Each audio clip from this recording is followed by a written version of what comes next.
Welcome back everyone for another exciting round of Retro Restore. This time going to go over some of those Sega Genesis games that I've talked about a few previous times. So that big lot of games that I got, there were these two games here.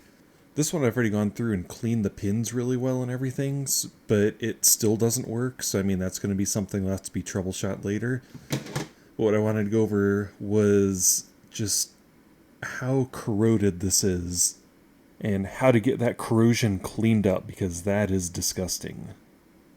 So using a nifty iFixit toolkit, we have the TR10 security bit. Has that weird little hole in the center to line up with those weird screws. So we're going to go ahead and take this apart. As always, make sure you are grounded out whenever you are about to touch one of these little boards. Oh yeah, look at that masterpiece right there. It's all nice and green and crusty on there. So normally with something like this, I'd recommend starting with just like an eraser to start cleaning stuff up, but with how gross this is, that's not going to work. We are going to have to coat this in alcohol and in isopropyl alcohol. Make sure it's at least 91%, and then we are going to have to use the fine-grained sandpaper. Just getting one more good look at this beast before the cleaning starts. There's no way I'm going to put that inside my perfectly good working system to test the game out. So we have the isopropyl alcohol, 91%, getting a Q-tip soaked in this stuff.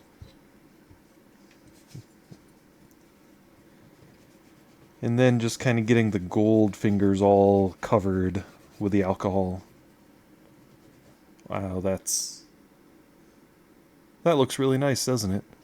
Let's get another dose on the other side of this and just kind of get it covered on there. Then we're using the 400 grain fine sandpaper here. This one actually looks like it's in better shape.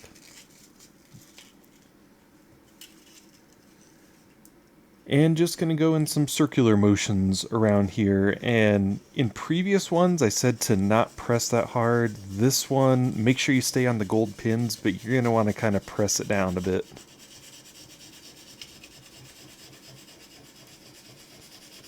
Never hurts to do a couple passes on it. Then once you're done, hit that beast with some more alcohol. So you can kind of see on both sides of the Q-tip, it got pretty gross. So those pins are looking way better, but right under them on the chip part here, it still has some of that crust on it, so I'm going to do a little bit of sandpapering right on there.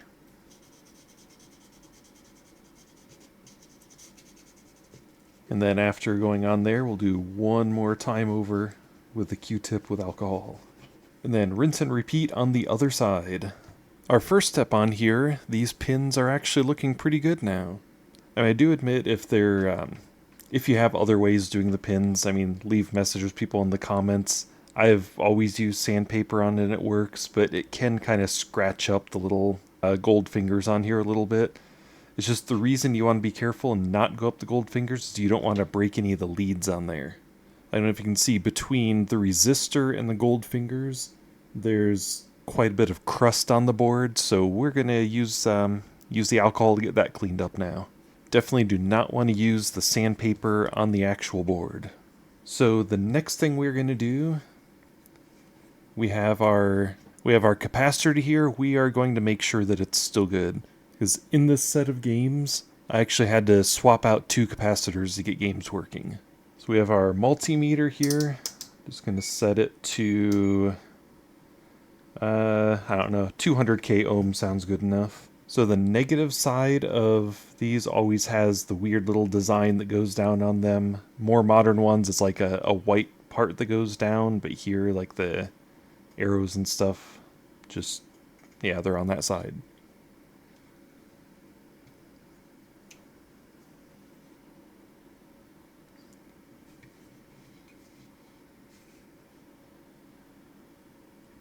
Okay, we are getting numbers, so our capacitor is good. It's always a welcome sign.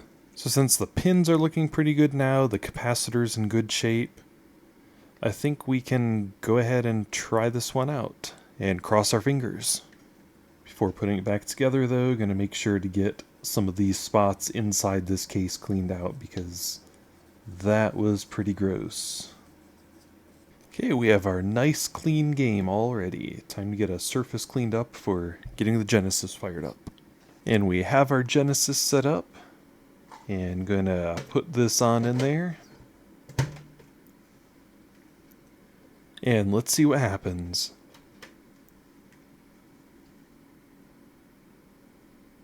Okay, let's actually try it again since I have the Elgato hooked up correctly.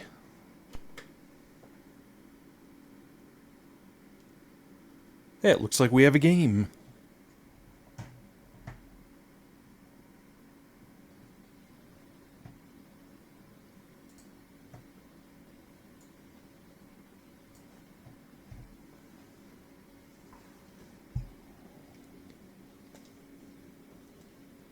So many logos it has to go through. I just want to see if the game works and if it's any good.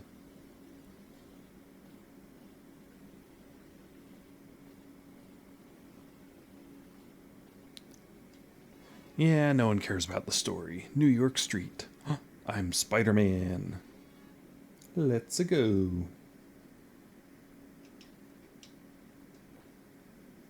Oh, I can shoot webs. Okay, so it's kind of like a Double Dragon style game or something.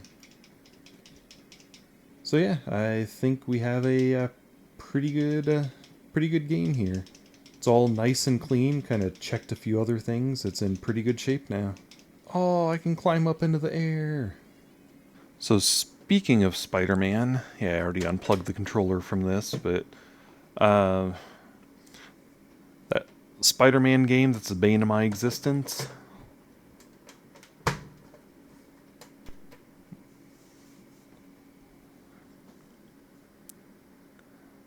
There we go. That's what happens when it's turned on. Looks exciting, right? So this game uses the bigger gaming security bit, the 4.5 millimeter. We're not going to do a whole lot with this one in this one. The main focus was getting that one, the Maximum Carnage, all cleaned up and working. Yeah, this board is nice and shiny on both sides on here. So on this one, corrosion was so bad that, yeah, some of those little paths on there don't exist anymore. So I hope this was helpful to you. If you have any other way of cleaning a corroded cartridge, then leave a message in the comments, because, I mean, yeah, there are chemicals, I don't remember what they're called, but some sort of chemical that some people use for it, which might be probably is safer than using sandpaper. I actually know some people that use Dremels to get the pins all cleaned up, so there are different ways to get it polished, and yeah, sometimes it doesn't always work out. Just nice cleaning isn't always the answer, sadly. Now, if you have any interest in seeing, like, whenever I do buy lots of games from people, just kind of going through each one, showing off like what's in the lots, let me know in the comments if you have any interest in that. So yeah, some other projects going on right now. Haven't done any recording for this one, but reshelling Game Gear, and also put one of the Retro 6 new power modules in it where it has USB-C charging and has batteries in there, like rechargeable batteries. So this is kind of fun so far. I also may make a video on this one. I'm going to be putting a new shell on a Game Boy Advance, plus a couple additional features. It's one that my wife's wanting to keep, so going to make it all nice and shiny. Speaking of reshelling Game Boy Advances, I might have a problem. Yeah, let me know what else you'd like to see. Definitely the next restore one, it's going to be how to realign the tray for a cartridge in the NES. And also stay tuned for another Mario Maker Monday coming up, and hopefully you found this helpful. Thank you for watching. Leave a thumbs up, subscribe, do all that fun stuff. Have a nice day.